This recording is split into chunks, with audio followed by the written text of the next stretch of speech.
ନାୟକ ଦେଖନ୍ତୁ ଆଜି ଯେତେବେଳେ ବର୍ତ୍ତମାନ ଜୁନ 1 ତାରିଖ ଅନ୍ତିମ ପର୍ଯ୍ୟାୟ ବର୍ତ୍ତମାନ ନିର୍ବାଚନ ବର୍ତ୍ତମାନ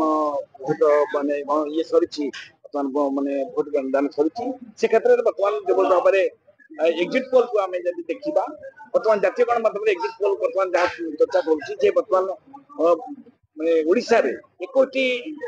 ଲୋକସଭା କ୍ଷେତ୍ରରେ ବର୍ତ୍ତମାନ 15ଟି ବା 16ଟି ବର୍ତ୍ତମାନ ବିଜେପି ଖାତାକୁ ଯାଉଛି ସେ କଥା ଆପଣ ମତ କଣ କହିବେ? ଦେଖନ୍ତୁ ଏଠି ପ୍ରିୟ ପ୍ରଧାନମନ୍ତ୍ରୀ ଜୀ ନରେନ୍ଦ୍ର ମୋଦି ଜୀଙ୍କର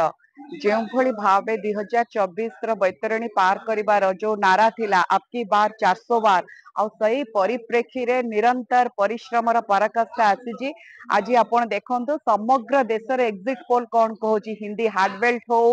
ଆପଣଙ୍କର ସମ୍ପୂର୍ଣ୍ଣ ଦେଶରେ ଆପଣ ଦେଖିଥିବେ ଯେତେବେଳେ ଆମେ ସାଉଥରେ ଟିକେ ୱିକ୍ ଥିଲୁ କିନ୍ତୁ ସାଉଥରୁ ବି ଆମେ ବିପୁଳ ମାତ୍ରାରେ ସିଟ୍ ନଉଛୁ କର୍ଣ୍ଣାଟକ କ୍ଲିନ୍ ସୁଇପ୍ କଲା ବେଳେ ନିଶ୍ଚିତ ଭାବେ ସବୁ କ୍ଷେତ୍ରରେ ଆମେ ସିଟ୍ ଆଣୁଛୁ। ଆଉ ଯଦି ଓଡିଶା ପରିପ୍ରେକ୍ଷୀରେ ଦେଖିବେ ଓଡିଶାରେ ବର୍ତ୍ତମାନ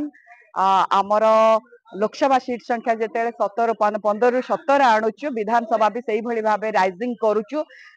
ଓଡିଶାରେ ହେବ ଭାଜପା ସରକାର ଯୋଉ ସ୍ଲୋଗାନ ଦେଇକି ଅମିତ ଶାହ जी ହୁଅନ୍ତୁ ନରେନ୍ଦ୍ର ମୋଦି जी ହୁଅନ୍ତୁ ଯୋଉ ଆଭିମୁଖ୍ୟ ଓଡିଶାକୁ ସମ୍ପୂର୍ଣ୍ଣ ଦାୟିତ୍ୱ ନେଇକି ଯୋଉଭଳି ଭାବେ ଦାୟିତ୍ୱ ନିର୍ବାହ କରିଥିଲେ ଆଉ ଓଡିଶାର ବଡ ବଡ ପ୍ରସଙ୍ଗକୁ ମୁଦ୍ଦା କରିଥିଲେ ଓଡିଶାର ଲୋକ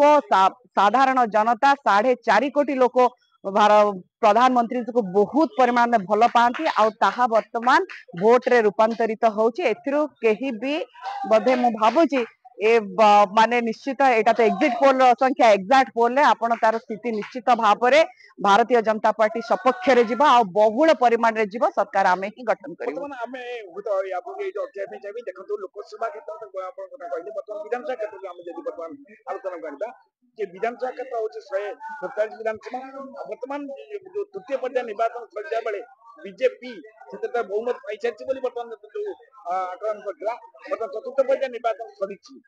ଏ ବାବଦରେ ଆପଣଙ୍କର ମାନେ କଣ ମତ ଅଛି ବର୍ତ୍ତମାନ ବିଜେପି କେତେ ଆସନ ବର୍ତ୍ତମାନ ନଉଛି? ଦେଖନ୍ତୁ 2024 ର ନିର୍ବାଚନ ଗୋଟେ ଭିନ୍ନ ବଡର ନିର୍ବାଚନ ଥିଲା ପୁରା ପ୍ରସଙ୍ଗ ଭିତ୍ତିକ ନିର୍ବାଚନ ଥିଲା। ଏଠି ଯେତେବେଳେ ଜନମତ ଏଠି ଭାରତୀୟ ଜନତା ପାର୍ଟି ନିର୍ବାଚନ ଲଢୁ ନଥିଲା ଏଠି ସାଧାରଣ ଜନତା ତା ଅସ୍ମିତା ତା ପରିଚୟ ଓଡିଶା ପରିପ୍ରେକ୍ଷୀରେ କିଭଳି ଓଡିଶା ପ୍ରାଚୁର୍ଯ୍ୟର ରାଜ୍ୟ ଆଉ କିଭଳି ପ୍ରତି ଲୋକ ଧନୀ ହେବେ ଏଇ ପରିପ୍ରେକ୍ଷୀରେ ସାଧାରଣ ଜନତା ଏଠି ନିର୍ବାଚନ ଲଢୁଥିଲେ। ନିଶ୍ଚିତ ଭାବରେ ଫଳାଫଳକୁ ନେଇକି ଯୋଉଭଳି ଭାବେ ଆଶାନୁରୂପ ଫଳାଫଳ ଜନମତ ଗୋଟେ ପରିବର୍ତ୍ତନ ଦିଗରେ ଚାହୁଁଥିଲା ଭୋଟର ସାଇଲେଣ୍ଟ ଥିଲେ କିନ୍ତୁ ଏଇଥିରୁ ଜଣା ପଡୁଥିଲା ଆଜିର ଦେଖିବ ଶେଷ ପର୍ଯ୍ୟାୟ ନିର୍ବାଚନରେ ଆମେ ପ୍ରତି ପର୍ଯ୍ୟାୟରେ 72% ନିଶ୍ଚିତ 70ରୁ 75% ଯେତେବେଳେ ଭୋଟ ସେୟାରିଂ ରେ ଅଛୁ ବର୍ତ୍ତମାନ ଦେଖିବେ ଚତୁର୍ଥ ପର୍ଯ୍ୟାୟରେ ବି ଆମର ପୁରା 60 ମାନେ 65% ଉପରକୁ ବୋଧେ ଅଛି। କିନ୍ତୁ ଏଇ ପରିପ୍ରେକ୍ଷୀରେ ଗୋଟିଏ କଥା କହିବି ନିର୍ବାଚନରେ ଲୋକ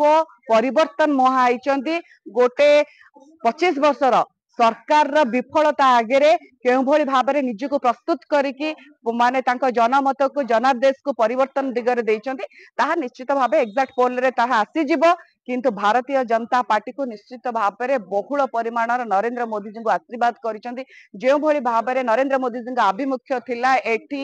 4.5 କୋଟି ଓଡିଆଙ୍କର ସ୍ୱାର୍ଥ ସର୍ବୋପରେ ଥିଲା ତାଙ୍କ ସମୃଦ୍ଧି ବିକଶିତ ଓଡିଶା ସର୍ବୋପରେ ଥିଲା ପୂର୍ବାଞ୍ଚଳର ବିକାଶର ମୁଖଶାଳା ଓଡିଶା ଥିଲା। ତେଣୁ ଏଇ ପରିପ୍ରେକ୍ଷୀରେ ଯେତେବେଳେ ମା ମାନେ ଜାଣିଛନ୍ତି ଆଜି ଦେଖନ୍ତୁ କେଉଁଭଳି ଭାବେ ବିଜୁ ଜନତା ଦଳ ଭୟଭୀତ ଆଜି ପନିକିରେ ବୁଥ ରିଗିଂ କଲେଣି ବହୁତର ଲୋକମାନଙ୍କୁ ପନିକିରେ ହାଣିଲେଣି ଯେତେବେଳେ ଯୋଉ ମିଶନ ଶକ୍ତି ଯୋଉ ମା ମାନଙ୍କୁ ନେଇକି ସେ କହୁଥିଲା ମୋର ଇଏ ସମ୍ପୂର୍ଣ୍ଣ ଭାବେ ମୋ ଭୋଟର କିନ୍ତୁ ଆଜି ଦେଖନ୍ତୁ ସେଇ ମିଶନ ଶକ୍ତି ମା ମାନଙ୍କୁ କିଭଳି ଭାବରେ ଏଠି ଅପମାନିତ କରିଦେଲେ ତାଙ୍କରି ଦ୍ଵାରା ରେମୁଣାରେ ଦେଖିବେ 1,30,000 ଟଙ୍କା ସେଇ ଏସଏଚଜି ମା ମାନଙ୍କ ଦ୍ଵାରା ବଣ୍ଟେଇଲେ। ତେଣୁ ବଡ ବଡ ତ ଖସିଗଲେ କିନ୍ତୁ ଏ ସାଧାରଣ ମା ମାନଙ୍କ ସମ୍ମାନ ପାଇଁ ଆଜି ବିଜୁ ଜନତା ଦଳ ଲଢିଲା ନାହିଁ ଏଟା ବଡ ଦୁଃଖ।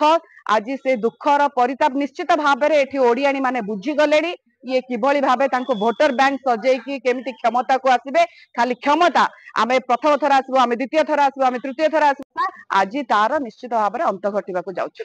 ମାନେ କିଛି ଦିନ ତଳେ ଯେତେବେଳେ ମାନେ ମାନନୀୟ ପ୍ରଧାନମନ୍ତ୍ରୀ 4 ଥର ଓଡିଶା ଗସ୍ତ କରିଛନ୍ତି ଆଉ ଅତି ଦୃଢତାର ସହିତ କହିଛନ୍ତି 10 ତାରିଖ ବର୍ତ୍ତମାନ 10 ତାରିଖରେ मुख्यमंत्री शपथ नब बीजेपी से क्षेत्र आप संकेत करें कौन मन रही देखो ये प्रिय प्रधानमंत्री जी जो यशस्वी प्रधानमंत्री जी कही सारे एठी 10 तारिख आम निर्वाचन जितुचु सरकार करुचु ए दुई मत ना निश्चित भाव ओडिशा भारतीय जनता पार्टी ओडिया मुख्यमंत्री देखिए आशार पुओ कि झील मुख्यमंत्री हेबे निश्चित ओडिशार पुओ ही मुख्यमंत्री हेबे विधानसभा क्षेत्र में बर्तमान बीजेपी केते आसन नउछि बीजेपी देखो जो भली भाव में हावा गोटे प्रकार आम सपक्ष जाऊँच भारतीय जनता पार्टी सपक्ष आम शीर्ष नेतृत्व कही सारे आम ये 15 रु ऊर्ध नौचु निश्चित भाव में गोटे 20-21 नुह जन्मभूमि की आम तो एग्जिट पोल को आशा करूँ एक्जाक्ट पोल आम सीट संख्या बहुत ऊपर को उठिबो ये मोर आशा और विश्वास।